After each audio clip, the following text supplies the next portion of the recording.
World's greatest Arsenal podcast. Welcome to another podcast by Guns and Yellow Ribbons. Enjoy the show. Hello, welcome to another episode of Guns and Yellow Ribbons. I am your host, I am Fergus. I'm joined, as usual, by my sidekick, my mucker, Trev. Alex, all the way from Copenhagen in Denmark, and from somewhere in Essex, the ginger fella, Capo Dan. Lads, really, really good to see you. I'm still buzzing from last night. We will talk about the stadium unveiling. We will look back on the FA Cup third round victory over Oxford. And we'll touch on the Newcastle game very briefly, just like some of the bits on there. And then, of course, we'll look ahead to Sunday and the North London Derby. Hello to everyone in the chat. Do remember, if you like what we do, click on the subscribe button and go on there. Before we go, I had a reach out from a guy on Instagram. It's the Arsenal Stickers. And he's got a huge range of stickers and T-shirt designs which are available. Like, if you want to bolster your Arsenal collection, like, I really need to tell you this, Trev, you do not need to bolster your Arsenal collection. This is his Instagram page. This is where you would find his stuff. So it's the Arsenal tickets, and you just go to Instagram. And he's got all sorts of stickers, and you can get those logos put onto T-shirts and everything else. So check him out and see what it's like, and we'll go from there. Trevor, you said you just had a delivery from this guy, didn't you? And it was nice and quick and easy? Yeah, I ordered some from him because you've got to see what the lad's like before you push him out. The last thing you need is to push a business out to people and then no one gets what they ordered. So I thought, well, I'll have an order. I don't mind a sticker. The lad was brilliant with his communication. I don't know him personally, but his communication was fantastic. The stickers arrived today, about 3 days after I ordered them. All in good nick, wrapped nicely, and yeah, exactly what I asked for. So, and Trev, you didn't even know I was going to mention this guy until about 2 or 3 minutes before we came live on the show. Yeah, that's right. Yeah. So and hopefully, if he's watching now, we get discount, Fergus. He'll have to do his Guns and Yellow Ribbon stickers, won't he? Our T-shirts or something like that. Yeah, we'll see. Guys, we are going to talk about, first and foremost, the latest thing, which as I said, I'm still buzzing from, is the stadium. The stadium, yes, the stadium. I was fortunate enough to be invited to, I can't remember what it's called, the Critical Gallery, I think it is. It's just behind the Angel Tube Station in Islington. This exhibition is available for everybody to go and see from 10 a.m. to 4 p.m. today, too late now, tomorrow and Saturday. So do get yourself down there. Guys, what did you make of what you saw off the wraps? Trev, I'll go with you first of all. We did have a little bit of a sneak. You've not even asked how we are now. Now you've met all the players. You think he's better than us and he don't care about us anymore. This is true. This is true, actually, yeah. Odegaard. Sorry, Dan. I'm so rude. How are you, you ginger Moroccan sunset? It's Kiss of Ginger Day today as well, isn't it? It is. You keep introducing me as Ginger, but clearly I'm not. I know it's Kiss of Ginger Day, and they all queued up today outside, but I had to tell them I'm not Ginger. So yeah, I'm doing very well, Fergus, and good to see you had fun last night. Thank you, mate. Thank you. I'm a bit knackered after Oxford and that as well. Alex, the Irish are coming to town in July. How are you? Are you preparing? Are you what are you doing to prepare for that trip? I'm preparing mentally to be with you. I've only been with you for a couple of days now, so I'm preparing mentally to be with you for more than 2 or 3 days. But I'm really looking forward to it. For you coming over, that's going to be incredible. Yeah, I'm the worst enemy, Alex. Yeah. We'll see, but I'm looking at the Copenhagen games, maybe to squash in a Copenhagen game, but we'll look at that later. Is there? Yeah, listen, her it's a holiday for her too, so she's not overly keen on football, so that might make it a little bit difficult. We'll take that into consideration. Trevor, I was about to ask you before I was rudely interrupted by the Moroccan sunset. What did you make of what you saw of the stadium wraps? We did have an idea of some of them that were coming out, thanks to some people I'm in contact. There weren't. Most of them were accurate. There was a couple that were just like mock-ups. What did you make of them, first of all? Which one?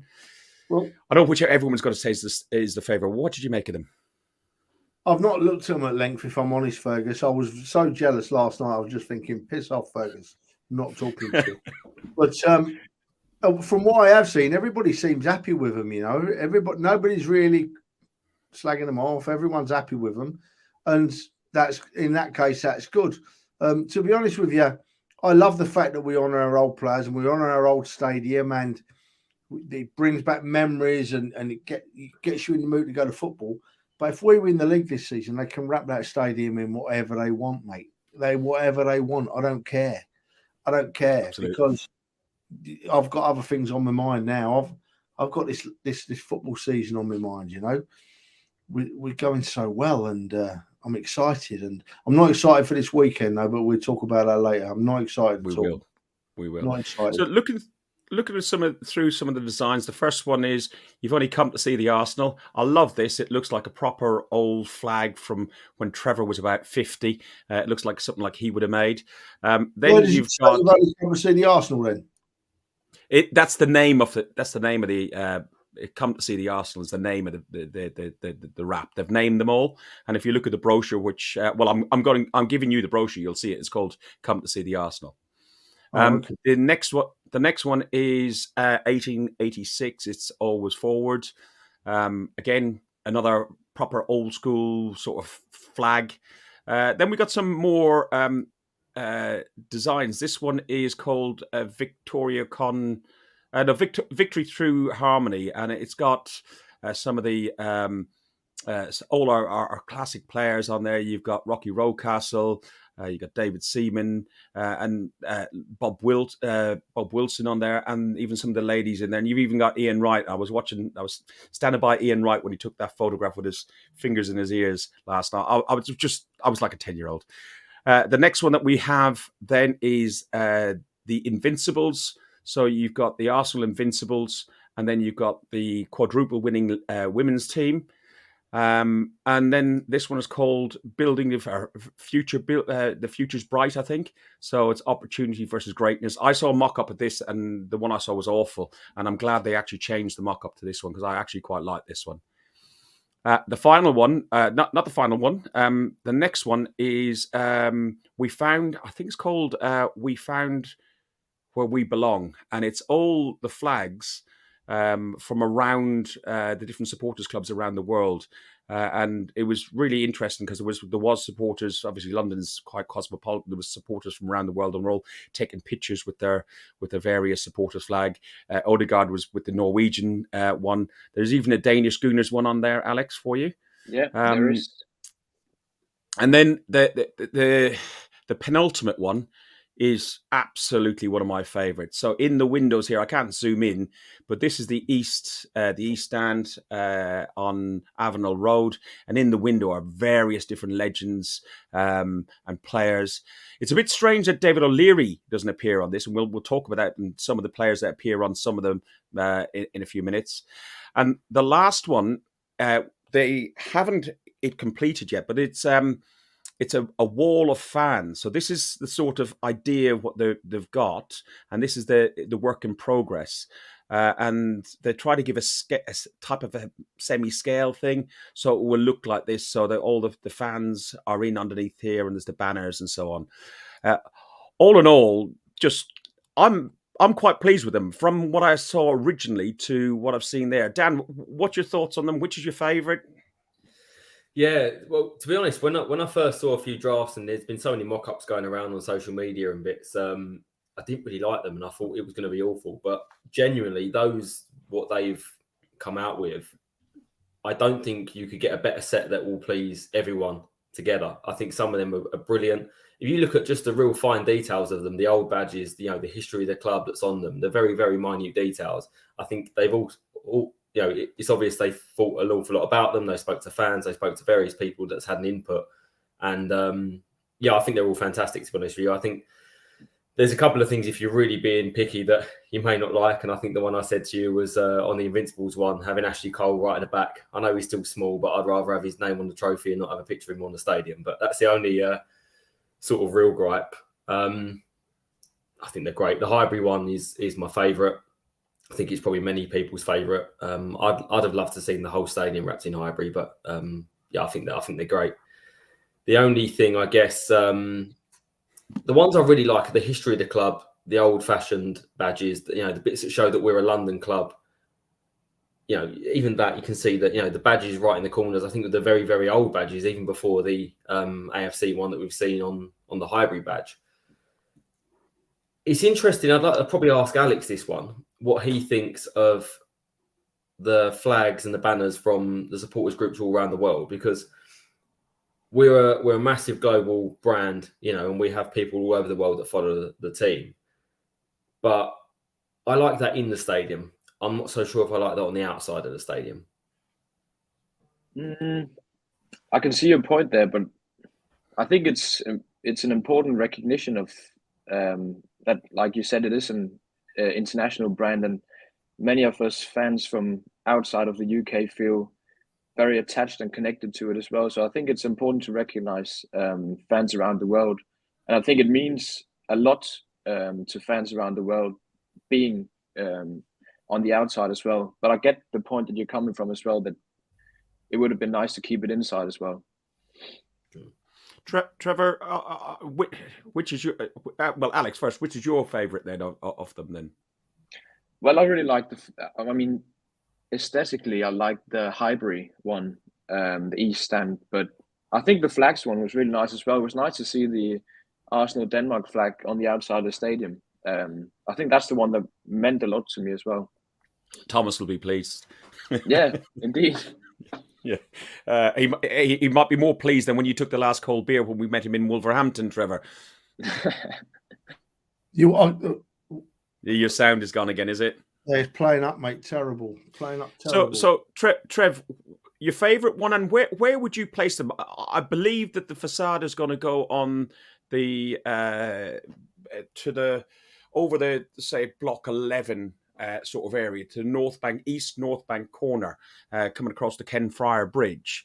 Where would you place? What would you place over the away end, Trev? And what's your favourite one? What would I place over the away end? A big pile of steaming crap and drop it on them. Oh, mate, listen, I don't. It sounds like I'm being a bit blasé here, Fergus, but I'm not. I don't care where they place anything. I love the Highbury one because that was what got me to love the Arsenal at Highbury. I don't care where they place them. I'm just so pleased that from what I've been busy today, but from what I've seen on social media and what I'm hearing from you guys, everybody likes what Arsenal have done for once. That's what is the most pleasing thing for me.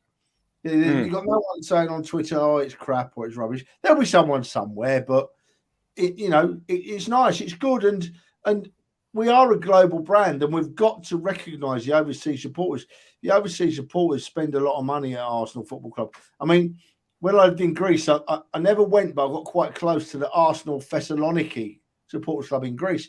And they've actually bought their own shop. They've got their own shop with Arsenal Thessaloniki Supporters Club outside, and it's a bar, and you go in it. That's how serious they are about supporting our club. And when you go to that part of the world, if you go to a game in Eastern Europe or anywhere in Europe, so many of them make the journey to come and see us. It's unbelievable. So we have got to recognise the fan base and how widespread it is, and how passionate it is as well.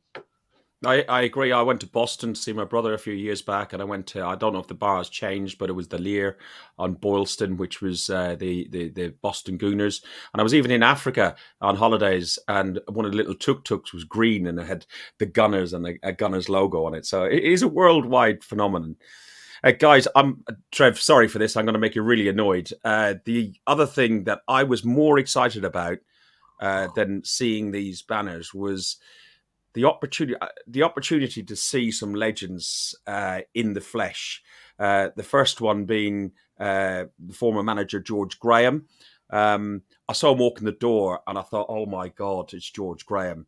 And then I saw Paul Davis. You saw there was just Smudger turn up. There was just all of these continuous stream of Arsenal faces and legends. And the first one I wanted to get a photograph with was George Graham. And I could see, like, he's 78 years of age, and I didn't know how to approach it. Couple of glasses of wine, courtesy of Arsenal Football Club, had to be red wine, of course. And that gave me the courage to go up and see some of them. Dave Hurl, thank you very much for the invite. You're in the chat. I've seen that. That's myself and Dave with Ian Right. Again, some of the pictures from there.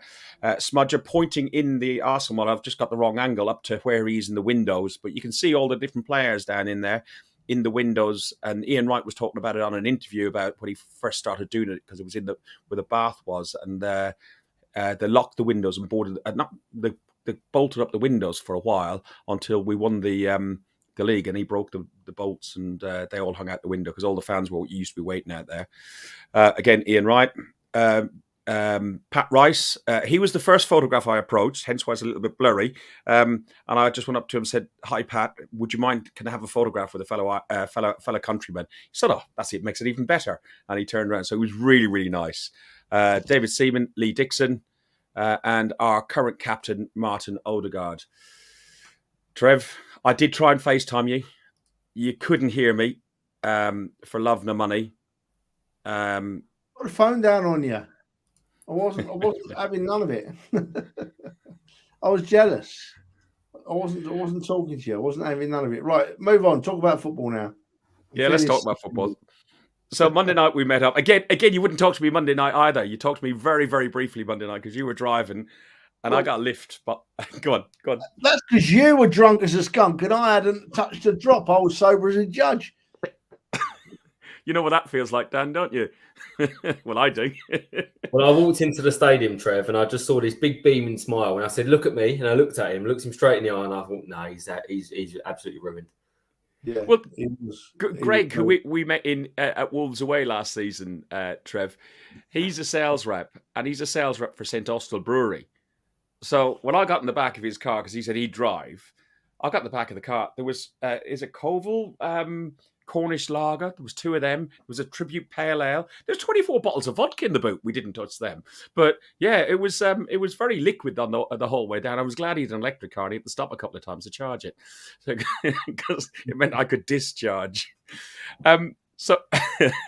So Monday night we played Oxford. We played in the white, no more red kit. We didn't get on very well with that in Nottingham. Yeah, it was only 2 pints, Ruth. We didn't get on too well last season in Nottingham in the third round with that. The lineup was Turner, Tamiyasu, Holding, Gabriel, Tierney, Elneny, Lokonga, Vieira, Saka, Martinelli, and Nketiah. The bench did have some options on there. Dan, you had a late arrival to the game. What did you make of the lineup? Lineup was probably stronger than I expected, but I think the first half showed that we needed it, and also probably showed a lack of options that we have in a couple of areas. But I'm quite pleased that he went quite strong. I don't like the kit, if I'm honest. The white kit for me is awful. I understand the sentiment, but we are not a team that plays in white. That lot do, and I don't want any association with a white kit. Trev, is that Mudryk? Is that the transfer in from Mudryk? Yeah, it's yeah. Oh no, it's that. What's his name? It's that Cammy off of Sky News messaging me. I don't listen to him because he talks crap. Yeah. Okay. Alex, so if we look at the performance that we had in the first half, and if I'm talking about it, definitely the first half, we didn't have a shot on target. Who stood out for you as that needed the most improvement, say, in our lineup, and what was stifling us? Was it Oxford? Was it the challenging pitch? It's only a 3-sided stadium, and it wasn't bloody warm there, Trev, either, was it? So, was it? What do you reckon? Yeah, I think it was a combination of both. I think that the pitch definitely played a part, because that was a rubbish pitch, and it's not what we're used to in the Premier League as well.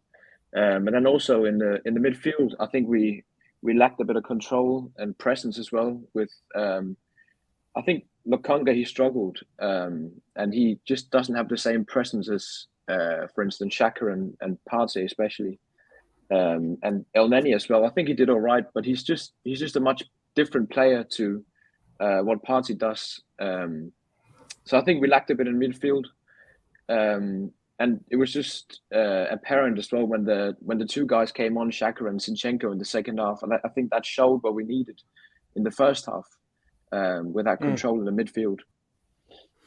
Trev, my observation, and yes, okay, you are going to point out that I was powered by St. Austell Brewery, but my observation was not to dig the guy out, but Turner's distribution. He had a couple of clangers. His distribution, he can't kick a ball. He had to pass it to Holding, who passed the ball out to El Neni. El Neni, who we'll talk about in glowing terms for the second half, but El Neni and Lokonga were very much sideways, backwards. Lokonga looked a bit out of his depth. What were your thoughts on that first half, and in particular Lokonga? I was a bit concerned during the first half, Fergus. Not because I thought we'd really lose the game, but we were actually struggling in certain areas. Lokonga didn't have a good first half, and we struggled to move the ball forward. We looked like the Arsenal were 3 or 4 years ago. We looked like we were scared to move the ball forward. I was getting it in my head, is there movement up front? Well, there obviously was, because the second half, when we brought on some improved players, we scored the goals.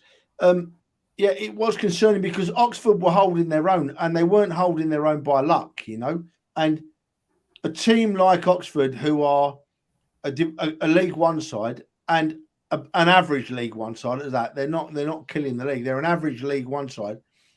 The only way they should be living with any side that the Arsenal put out is because they've had a bit of luck. And in the first half, they didn't have a bit of luck. When I saw Lokonga and Vieira playing against them, I thought, ideal chance here, because they're not up against the top standard of players.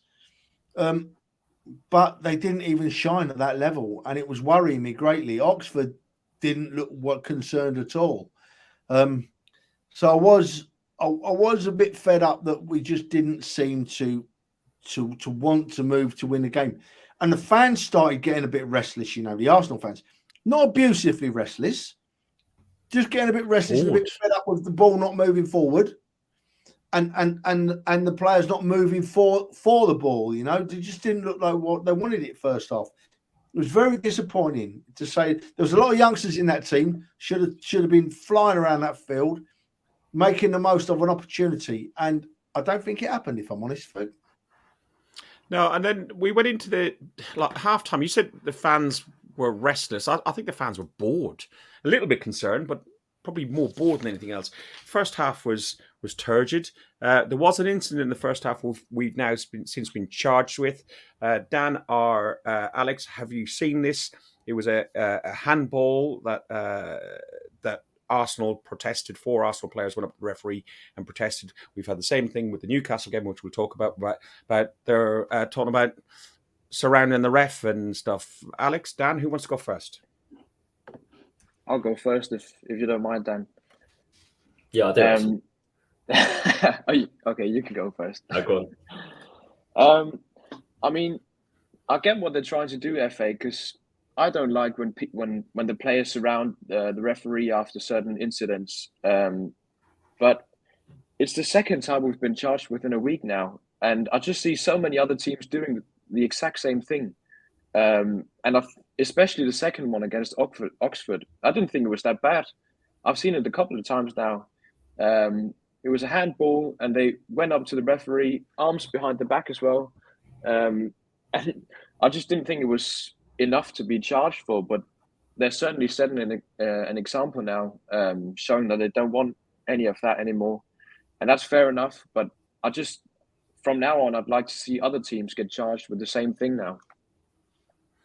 Yeah, it'll be interesting to see what happens on Sunday. Dan, what did you make of that, and maybe even the Newcastle one? I know we'll go on to the game briefly, but yeah, I think pretty spot on. I think, to be honest, I don't mind teams being charged for things like that, because I would like to see that stamped out the game. But they have to be consistent. It can't just be an Arsenal issue. It has to be across the board.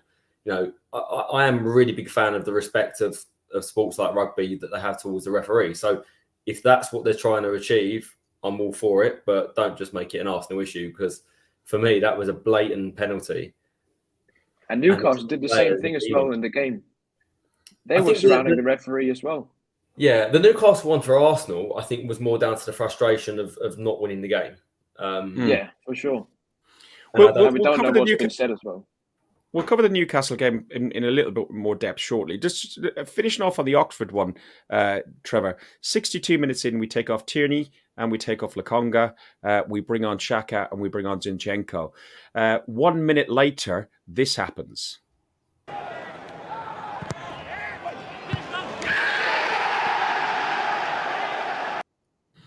Elneny comes in from a set piece, and we've been really good on set pieces, and he gets his head on the end of the ball. We'd all been, well, not all of us, but many of us had been coming along and saying how negative he was and how poor he and Lokonga were in the first half. And straight away, once they get some supply and support, we've got put the ball in the back of the net. And it changed the whole game, Trev. Yeah, it did. First, I just got to go back to us being charged by the FA, Fergus. I never got me say on it. I'm sorry, mate. No, that's cool. When we surrounded the referee on Monday night at Oxford, I actually thought in my mind, we're going to get done again here. We're going to get done again here. This has come too soon after Newcastle. It's fresh in their minds, and we're going to get done. And I know teams have been charged before, but this season, the FA and Premier League have now set a precedent for me, because I've seen a lot worse than what we've done happening in games this season, and there's been no reaction. So I'll be interested to see what happens. As for the substitutions, Fergus, absolutely inspiring substitutions. I couldn't believe how those two players changed the game. They instantly scared Oxford United. They made Oxford look like an average League One side. They went from being on a par with the Arsenal at times to being a bang average League One side. Just before the free kick that Elneny scored from in the corner, Xhaka had been on the field a very short time, and he won that free kick in that corner. He chased the ball and pressured their defender in the corner, and the defender didn't know what had hit him. And Xhaka just oozed quality straight away. And it was what we needed, and we never looked back from there. The Zinchenko substitution is interesting, Fergus, because I noticed it more on Monday than I've done all season. Zinchenko comes on for Tierney, but he is such a different player to completely Tierney. There shouldn't positional play. The only positional comparison you put is they play left back, but what they do when they play left back is completely different. Zinchenko spent most of the second half playing central midfield, supporting Xhaka. And Tierney doesn't drift into midfield. Tierney runs the lines, and I suppose in a roundabout way, it makes a case for them both getting in the side, doesn't it, on the left? But who do you drop? So, but yeah, I've never seen. I can't remember for a long time two substitutions changing the course of a game that quickly, Fergus. That it was like seconds. Xhaka immediately sprinted up the field. It was 1 minute. Pinned that defender in the corner. He pinned that defender in the corner, and the defender was thinking, "Hang on, what's happening? This hasn't happened all night. Arsenal haven't done this," and it instantly changed the game, and it livened the fans up, lifted the fans, and we weren't looking back from there, were we? No. Dan, on that Zinchenko-Tierney sort of comparison, it's almost like when Zinchenko comes on, we go into like a quasi three at the back, like with Tomiyasu holding a Gabriel. Zinchenko tucks into Xhaka's position, and Xhaka pushes up and plays that double pivot sort of second number 8. What did you make of him? And then we'll go on and talk about Eddie in a minute as well. And yeah, I don't know if it was a sort of purposeful tactical tweak from Arteta, but if it was, it worked, because the one thing I thought we were missing was being able to play out from the back and the centre halves. I'm quite critical of Holding at times, but one thing I did notice is every time he received the ball, he had no one coming towards him to receive the ball. As soon as Zinchenko's on the pitch and Xhaka, they all want the ball. Immediately they will run to the centre halves in space and receive the ball and get us moving the ball around. Whereas Lokonga, I think, just lacks that confidence. Elneny is very sideways and backwards. I think you know what you get with Elneny, but Lokonga for me just hasn't shown what we expected yet. And I think he needs a bit of a confidence boost, and I think he needs to run somewhere on loan because there's a clear quality. I agree. Lokonga, I don't want to get rid of him because he's Belgian captain at such under 23 captain at such a young age. He's definitely a talent. We just need to give him some time. Before we move on, El Neni, 2 seconds, Trev, because you're going to want to talk about this as well because you mentioned on Twitter. Mo gets a lot of criticism with backwards, forwards, sideways. I've always said he's a great squad player and a great water carrier. We've heard this sang in the pubs in Europe and around, but to hear it sung in the ground on Monday night was absolutely brilliant.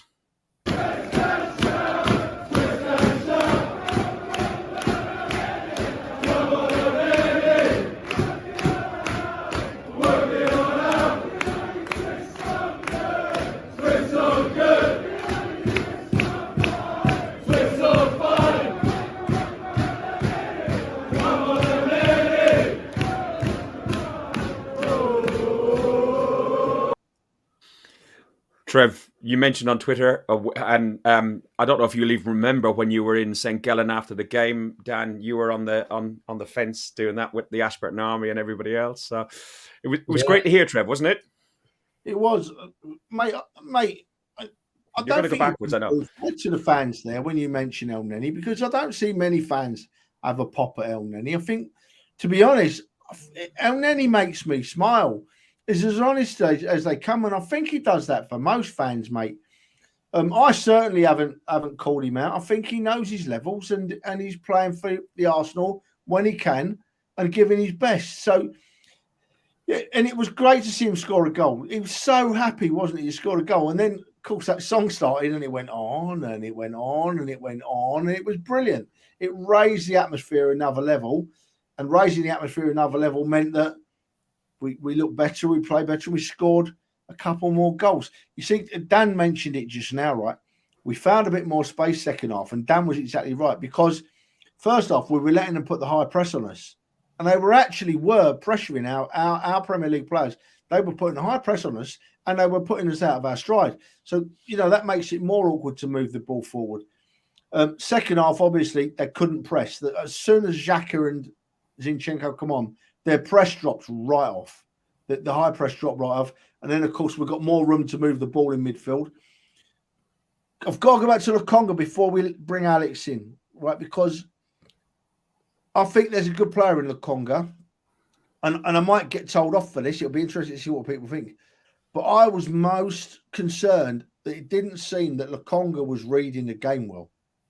There's 2 or 3 times when he got caught on the wrong foot when a ball was sent his way. And I thought, you're not reading this very well. And that's something I would expect him to sort in training, But I'm sure there's a good player in him. He's only a kid, and he'll come back. Alex, on, say, Lokonga and El Neni, and also Vieira, BX Gunner 81 says Fabio's got the tools. And Fabio was the one who gave an assist for one of the goals, or 2 of the goals, 2 of the El Neni goals, I believe. But again, in the first half, before those substitutions of Xhaka and Zinchenko, those skills weren't being they weren't apparent, were they? No, he had a quiet first half as well, Vieira. I think I was a bit disappointed in him as well. But I think in regards to Lokonga, we've got to remember he's not a kid anymore. He's 23 years old. He's older than many of our players in the squad as well. So I think it's time for him to step up, and he hasn't really done that in the games when he's had the opportunity. So I think he definitely needs a loan, or otherwise maybe a sale in the summer. But I'm a bit worried we can't get enough money for him. So I think it will be a loan for him, and maybe he'll flourish in the French league like we've seen Guendouzi and Saliba do, and Balogun as well. So that might be the best thing for him to do. But yeah, it definitely seemed like he lacked presence and intensity.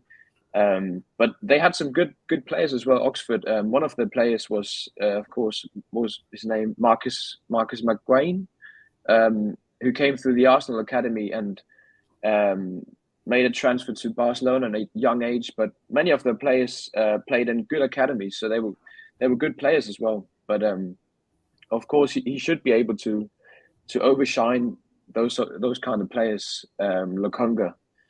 But yeah, hopefully he'll get a good loan and get back to Arsenal in better shape for Congo. Another 23-year-old that people have criticised, but you can't deny the facts. Trevor, here's the first of two of Eddie's braces.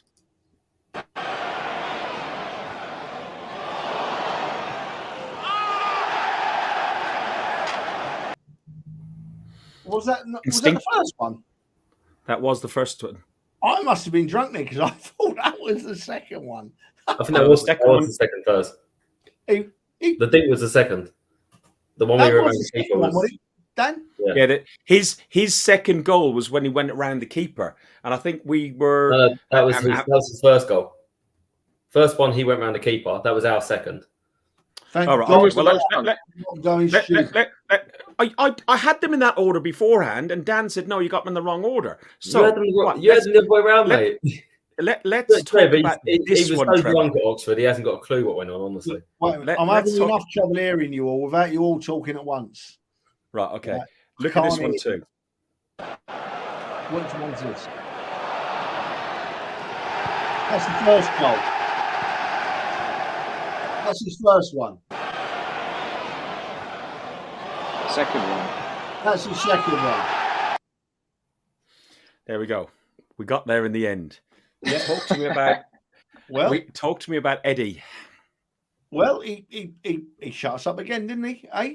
We had our doubts first half because we weren't getting the ball forward, but once he got fed the ball, there was no looking back, was there? Two absolutely sublime finishes.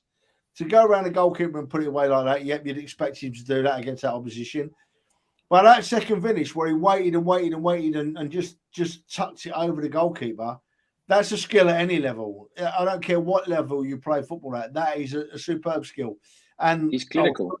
For Eddie after the game. Is Fergus gone?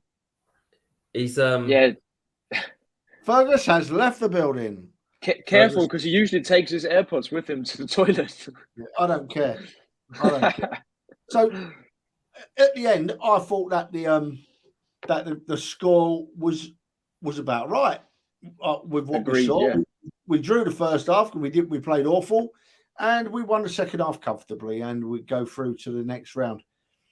The thing is with Eddie though, Trev, he's when he starts, he's got a fantastic record, and I think he's numbers. He is proving people wrong game by game, and I think we said this a few weeks ago that if he continues at this rate, I don't think Gabriel Jesus easily just gets straight back into that side, and it will be a fight between the two of them. I do think that Gabriel Jesus is the better of the two, but Eddie is growing in confidence. He's scoring goals, and if he's doing more as well, I think just so composed. That's exactly it. You see, Eddie is scoring goals, and although Gabriel Jesus has been absolutely superb for us, and you can't knock him for his effort and how he pressures people and what he does, he hasn't scored many goals. And Eddie's come in and said, right, I'm taking my chance here. I don't care if Eddie scores 2 goals every game. I don't care what else he does.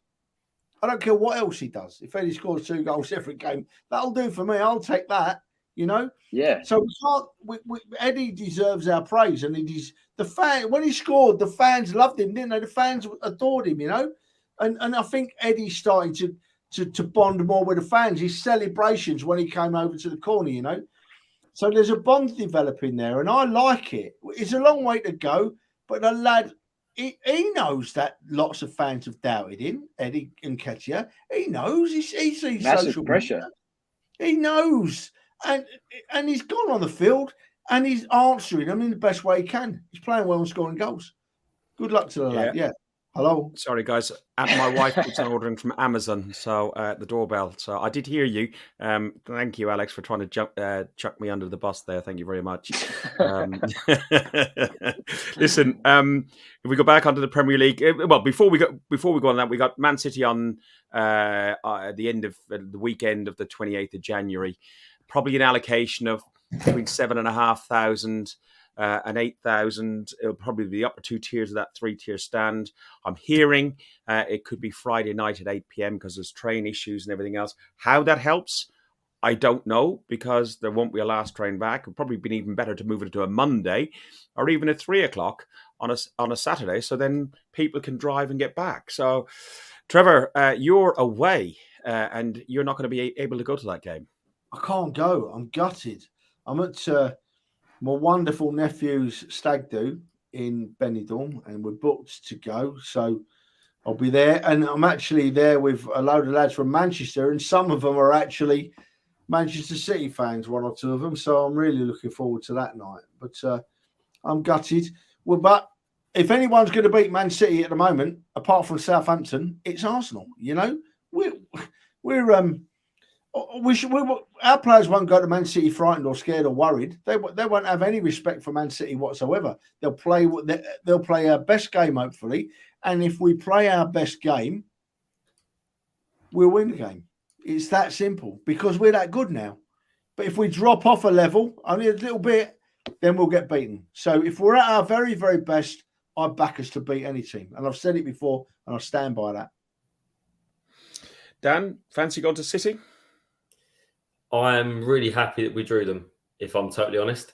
And I know a lot of people have sort of disagreed with that. But for me, if we go away to City and win, that gives us a huge boost in the running and also a huge boost when we play them at home a couple of weeks later in the league.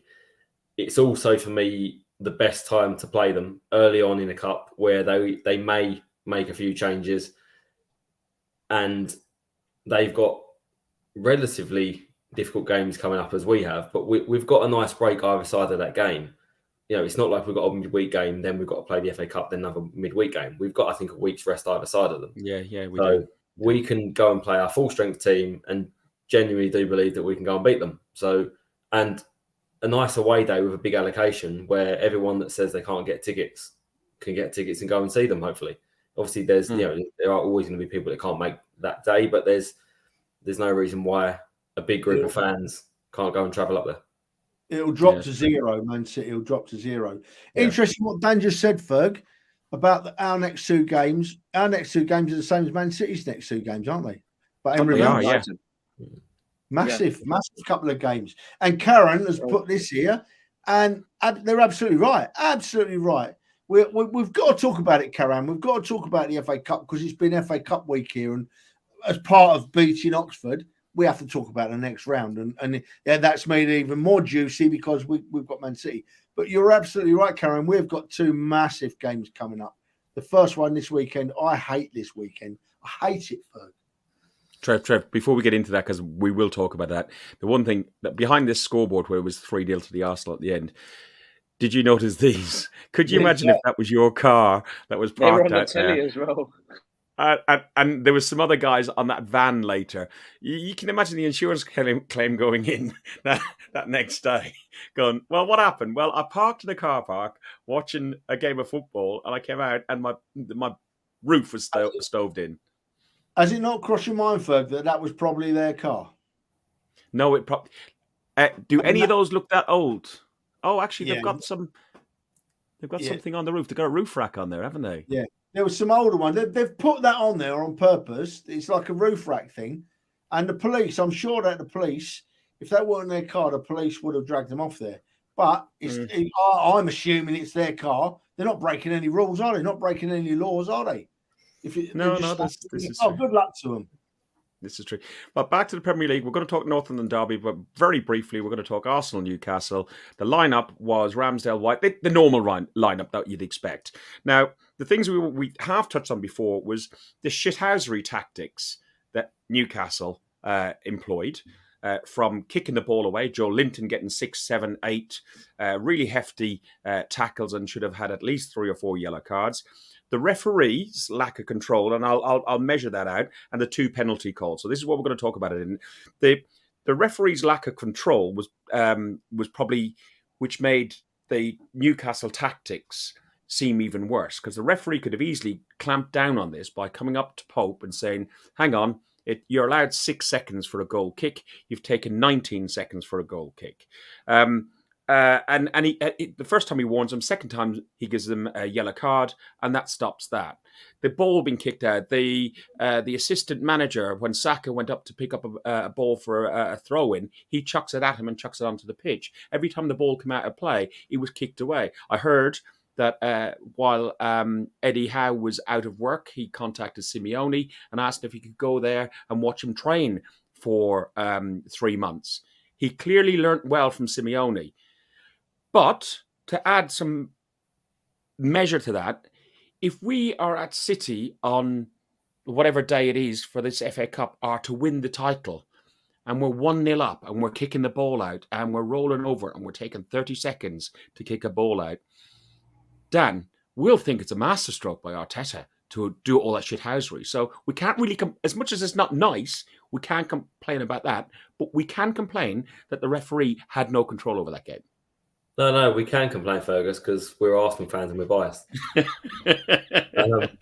But no, to be honest, I didn't actually think of that, and I think you're probably spot on. In all fairness, that if it was the other way around, we'd be absolutely loving it. And so right, I do think as fans we're being robbed of football, and I think the added time in the World Cup was brilliant for me. I actually really liked it, and I also like the idea. I don't know about maybe reducing it to 60 minutes, but having a clock that stops when the ball goes out of play, or at certain times to just stop teams from being able to do that. And then I think it all leads towards the best team winning, and I think that is ultimately what we want as neutral fans. And obviously, as long as Arsenal win, I don't really care. But yeah, that's what we want as fans. Trev, what was your thoughts on Newcastle, Eddie Howe's tactics, and then talk to me about talk to me about that first, and then we'll go into the penalty claims. Can't fault Newcastle, can you? Cannot fault them. If Arsenal went to a tough away game and used those tactics and were getting away with them, so they kept using them, we'd be over the moon as Arsenal fans, wouldn't we? It's not Didn't Newcastle. we do it a season or so ago at Burnley? You what? We done it a season or so ago at Burnley when we went to Burnley and got a 1-0. Yeah, we've done it many times, maybe, but if the referee's not going to pull you for it, the players are going to do it. I'd be over the moon if Arsenal were getting away with it at an away game. You keep doing it, I thought the Newcastle came for a draw. They played a lot of men behind the ball. They played a lot of square ball. They crowded us out whenever we tried to get space. And they came for a point and they got a point. I didn't think that we played too badly. I think another night we get the run of the ball and we score a goal or two. Another night we get a different referee and he pulls them up for what they're doing, and that changes the face of the game. So I can't fault Arsenal. I thought we banged at the door, but we came up against what is a very good side who have drawn 7 games this season now. Don't forget, they're good at shutting that door, and we didn't get past them. I thought I didn't look at it as 2 points lost, really. Second in the table behind us, we could have done with a win, but I wasn't disappointed with a draw. When you look at the context of the game, how Newcastle lined up, how Newcastle approached the game, it was almost like Chelsea of a few years ago, wasn't it? Part of us, and let's see if we get one on the break. And the only person that's going to change their antics is the officials. They're the only people that are going to change them tactics. And I'm not knocking Newcastle for it at all. They got away with it. Good luck to them. Alex, I'm just bringing up a picture now. There was 2 penalty claims. One was a handball, which I haven't got the still for. The other one is a still for this one, which is the Gabriel shirt pull by Dunn. And I think he actually has 2 players at one point. What did you make of the penalty claims? Did you think they're both penalties? Do you think one was? If so, why? Yeah, after the game, Eddie Howe said there should have been no penalties, and the referee got it right. And Arteta said there should have been 2 penalties, and it was scandalous. And I think I'm falling in between the 2 of them, and I think one of them should have been a penalty. I thought the Gabriel, when he had his shirt pulled, where the badge was on the back of his shirt, that should have been a penalty for sure, especially when you see it in slow motion afterwards as well. That's a stonewall penalty for me. I think the handball, it's a tricky one, and I've seen many people debating it on the social media as well. But I don't like those kind of penalties to be given, because I'm thinking, what else should he do with his hand? He's trying to move his hand away, or his arm. There's the image. There's the image now. You can see his hand is pulled away. It's his other arm that's in the unnatural position. His arm is actually pulled into it. But I must admit, No, you In go. the stand, You go. I was just going to say, in the stand, I thought it was a penalty when I saw it happening. Go on, finish off, Alex.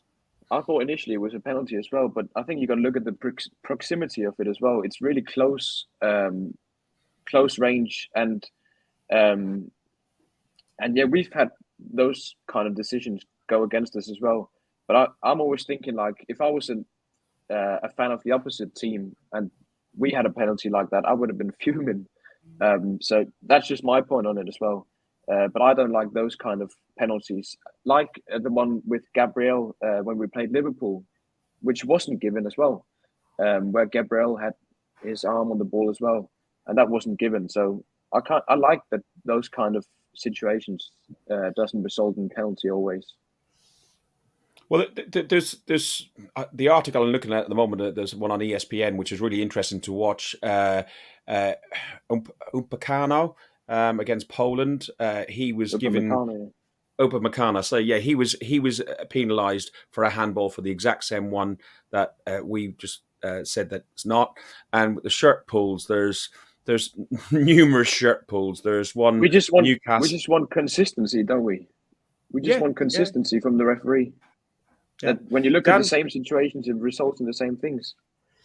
Dan, they were both in front of us. They were both. Yeah, do you know what?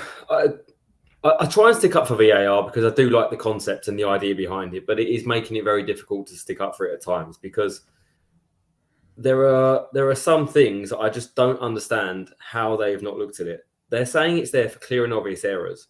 The pull on Gabriel for me is so obvious and so clear, and I haven't seen many fans disagree and say anything else.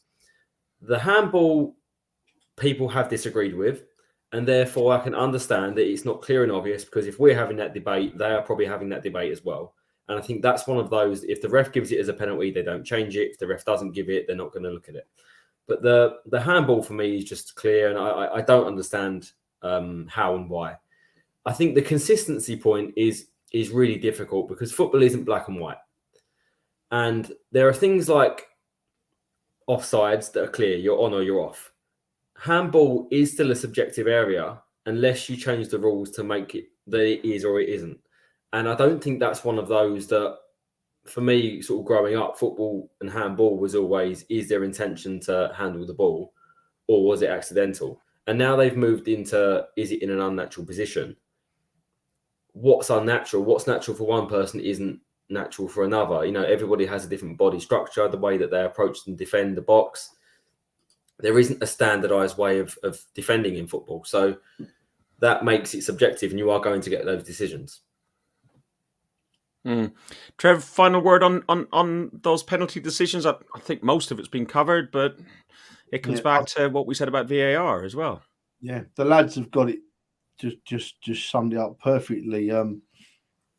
In that you know, I like the way Alex put it. What I do nowadays is I look at a penalty and I turn it around as if it was against us, you know. And if the penalty had been given against us for the handball, I would have been devastated. If one of our players had pulled an opposition person down by the shirt in the box and a penalty was given against us, I'd have probably said, well, no, I'd have said, I don't like it, but that's a penalty all day long, you know. We got to swallow that. It was that blatant.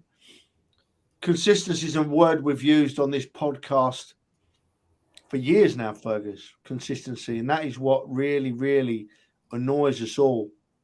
You're right about the World Cup, Ferg, what you said. They gave some handballs in the World Cup that I was thinking, no, you know, there's no way that player is meant to handle that ball. And you couldn't even say the ball is only a couple of foot away and it's whacked at his arm, you know, and they gave those in the World Cup. I don't like that. And I didn't think it was a penalty for us to handball. I didn't think it was. My fear with the Gabriel one, that it looked like Gabriel could have been penalised the other way because it was just a bundle. Clearly, do you remember that, Dan? There was a bundle and Gabriel was caught up in the middle of it, and two or three. That was looked through on VAR as well. They looked that through on VAR as well. Yeah, he could have probably walked for that, I expect, or something like that. You know, trying to die or at least get a yellow card, and we don't need any more of them. What do they see then? Right? You see, this is where widening the look a little bit. Right? What winds fans up even more, well, it will certainly winds me up, is that these TV programs, they now have so-called expert ex-referees on. And they actually try and make a case for the incompetency that we see. And it just makes you even more angry.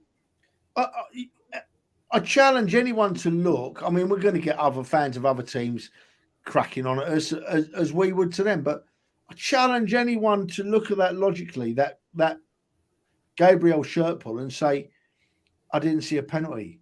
Because we all see it. We all see it, right? And then we've spoke about it before again, Fergus, and we do ask it as fans because we can all see it, and we've now got the technology to stop it. What is it? Why are they not giving them? Why are they not giving them when they can see them like we can? We're not going to go off on that tangent, Fergus, but you know what way I was heading there, don't you? Yeah, it's the opportunity to compromise the game is the phrase I've used all the time. And yeah. The opportunity to compromise the game is huge, bigger than it's ever been. Well, when you look at there's investigations into betting in the Oxford game, and there's been stuff before with Granit Xhaka at Leeds a number of years ago. VAR has got to be one of the areas that they could easily do. Listen, we're finished 0-0 full time at the Emirates against Newcastle. I suppose it really depends how the next two games go. Newcastle being one of the closer rivals in the league, we probably would have taken a 0-0, and not losing at home was important. But it's all on Sunday. It's all on Sunday. Trev, you said to me to us a few minutes ago, you absolutely hate Sunday. Take yourself off mute. Take yourself off mute. Oh, yeah. Sorry about that. Just before we go on to Sunday, look at what Mick's put there, mate. How good does that sum up the handball rule these days? It just depends on the day, doesn't it? He's nailed it. Absolutely nailed it. Mate, the North London derby, I don't look forward to it. I love the celebrating after it if we win, but I don't like the build-up. I don't like the walk to the ground. I don't like the ground. I don't like Tottenham fans. I think they hide behind other things, and they pick on women and kids. And I don't like it.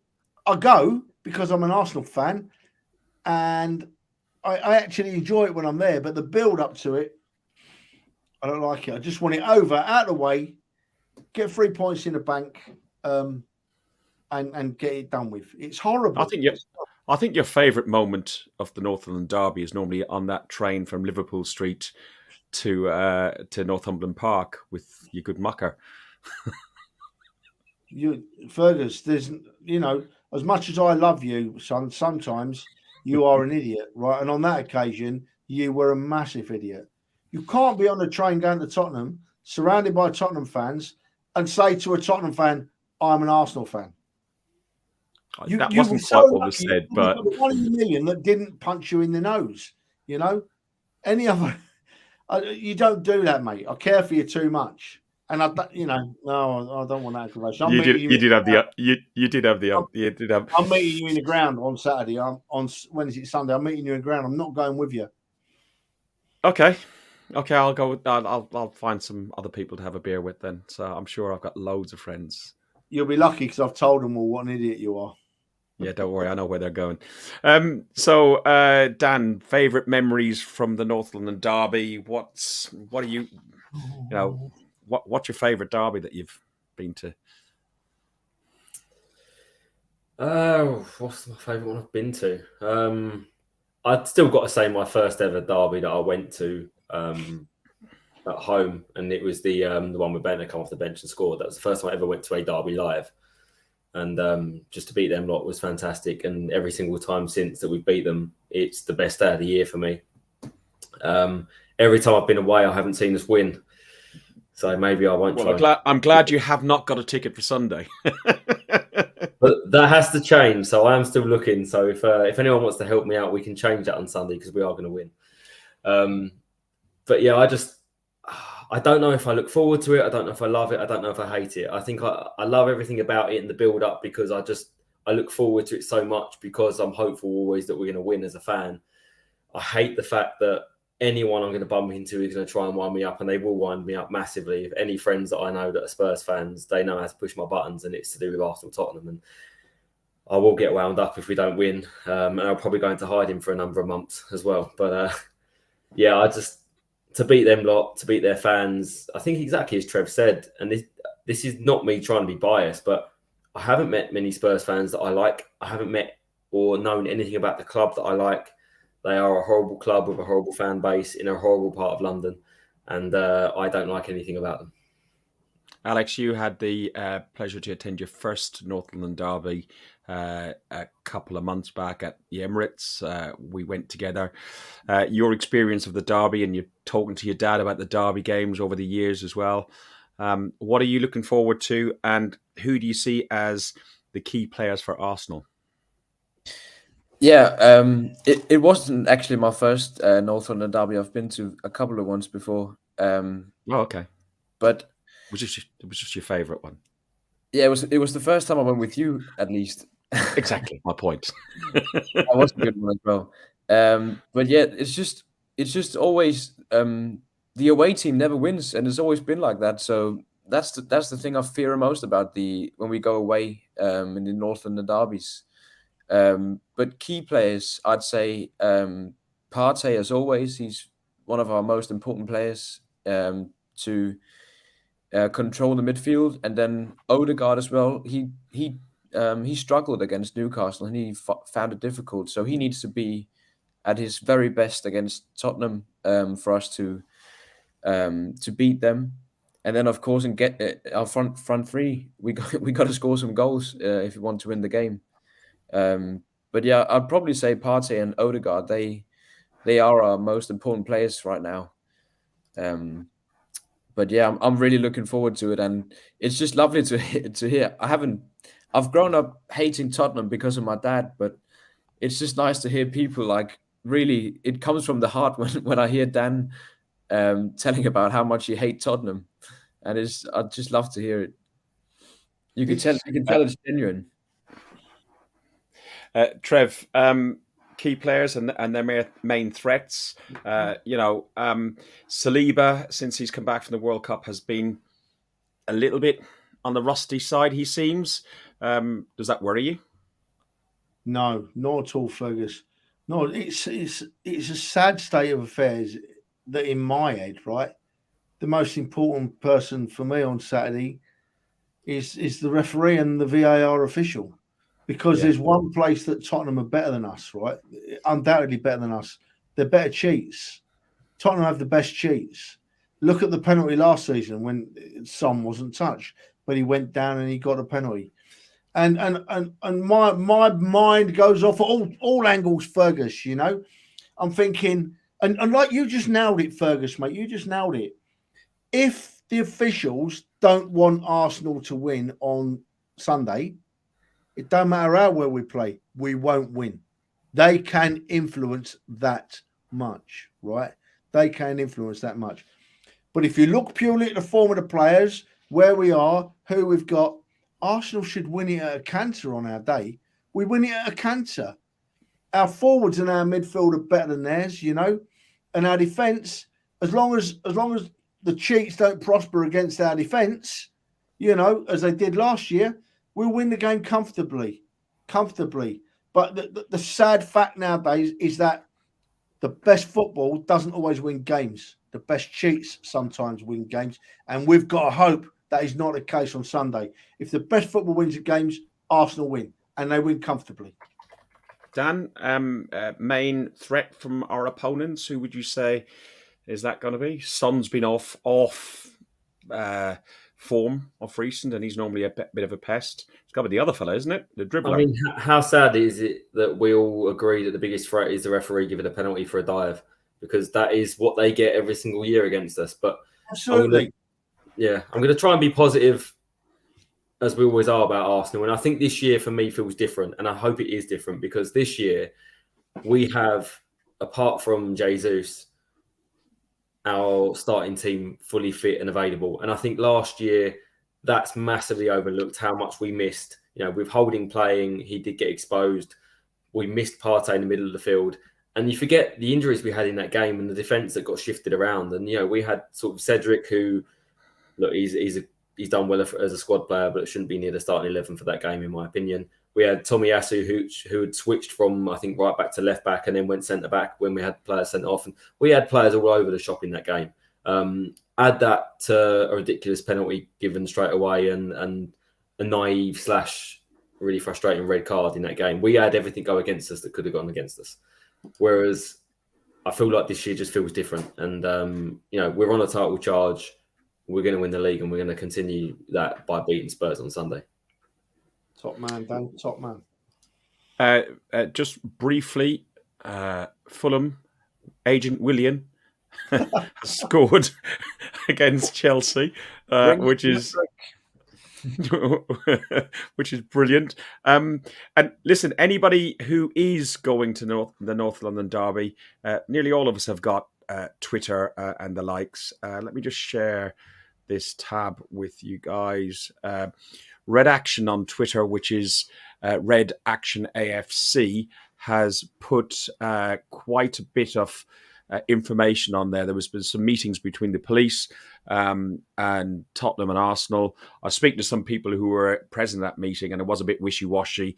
The police were talking about, we got extra bins to take bottles off people, and we've recognised pinch points and everything else.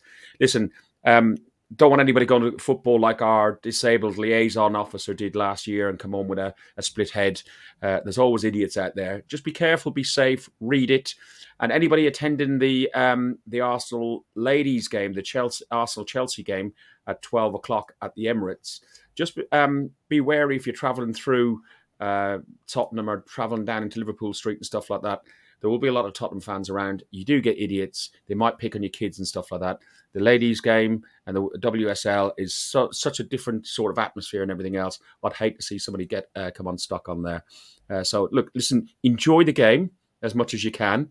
It's normally after the 90 minutes, and at least if you've got a point or 3 points, you enjoy it even more. But for Christ's sake, just stay safe. Trev, come on. It's Trev time. We've overran. Yeah, nothing to say, mate, apart from it's huge. It's huge against Tottenham. We owe Tottenham for what they did last season at their place.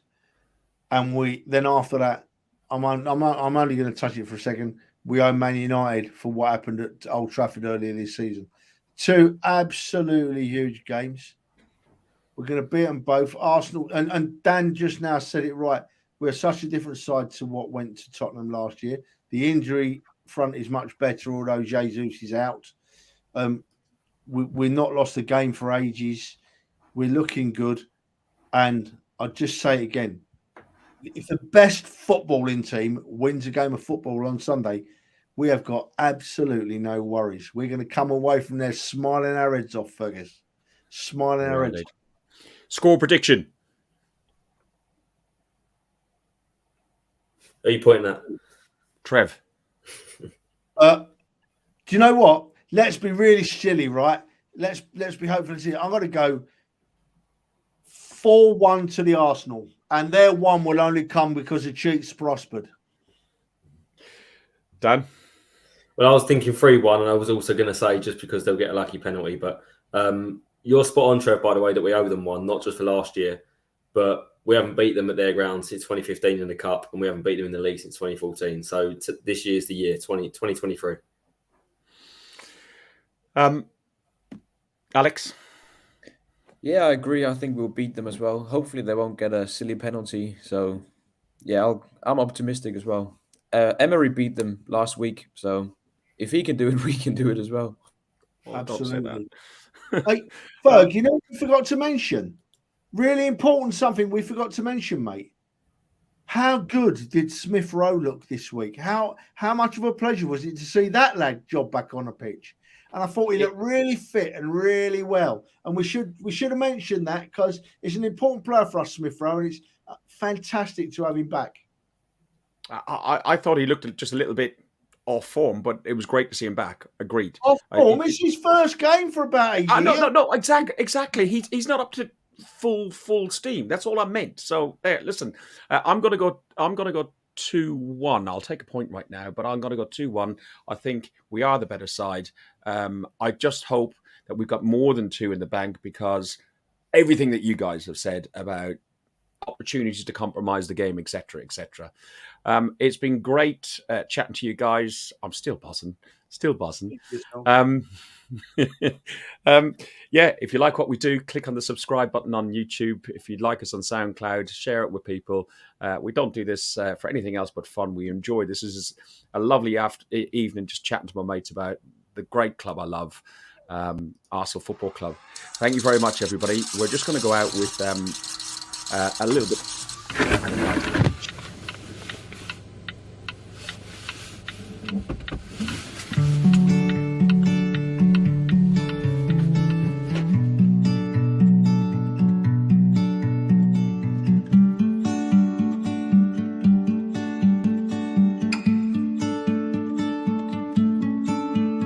As I walk these streets alone, through this borough I call home, upon the barren fields of Ivory, neath the stadiums of stone, through the turnstiles at the Angel, see the homeless on the green, from the Cali to the Cross, and every shithole in between. Past the church, the mosque, a crack den, and the offie on the corner. See the brasses from the brothel that pretends to be a sauna. Watch the bedlam in the bookies, see the winners and the losers seeking solace from their sorrow in the local battle cruisers. Through the madness in the market, weathered faces turn to greet ya. Hello governor, how's your mother? You're right son, be lucky geezer. Double pie and mash and liquor, a couple rosy lee up chap, or watch retired gangsters bicker every day in Arthur's calf. The little fuckers causing trouble for the causes make you smile. You meet your muckers for a couple, forget your troubles for a while. From the full nil to the Hemi, all the faces are the same, cause the manner might be changing, but the people still remain. North London forever, whatever the weather, these streets are our own, and my heart will leave you never. My blood will forever run through the stone.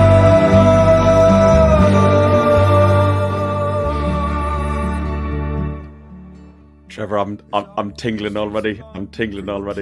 Oh, boys. Come on, roll on Sunday. You have been watching Guns and Yellow Ribbons, an Arsenal podcast by Arsenal fans for Arsenal fans. Hope you've enjoyed it. Up the Arsenal. Fuck the Spurs. You've been listening to Guns and Yellow Ribbons, an Arsenal podcast by Arsenal fans for Arsenal fans.